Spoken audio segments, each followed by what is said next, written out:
Cerita ini bermula hari Sabtu 16 Mei 2020. Saat itu Bapak Kapolda Aceh sedang menggunakan sepeda motor masuk ke kampung-kampung pedalaman Aceh Besar untuk membagi-bagikan sembako bersama kami.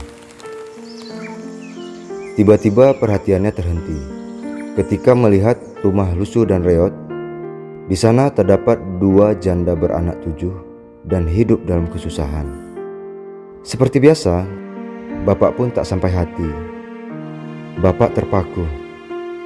Bagaimana tidak, seorang wanita harus menghidupi 7 orang anaknya dengan belas kasih dari warga sekitar untuk makan. Sedangkan suaminya sudah tidak ada lagi. Rumah yang ditinggali mereka pun reot dan tak layak huni. Akhirnya, Bapak memutuskan untuk membangun rumah 2 orang tersebut dengan program Kue Surga. Proses pembangunan pun terus berjalan.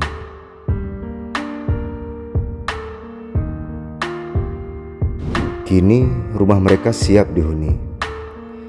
Bapak kembali ke sana dan meresmikan serta menyerahkan kepada mereka.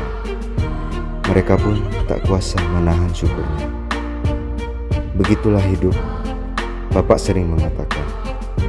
Sebaik-baiknya manusia adalah yang bermanfaat untuk orang lain. Beribadah bisa dilakukan kapan saja dan kegiatan apa saja. Selamat Hari Bayangkara yang ke-74 ya Bapak. Apa yang kita miliki sedikit kita berikan kepada orang-orang yang mungkin kekurangan. Konsep Kue Surga ini adalah bagaimana kita berbagi dengan sesama.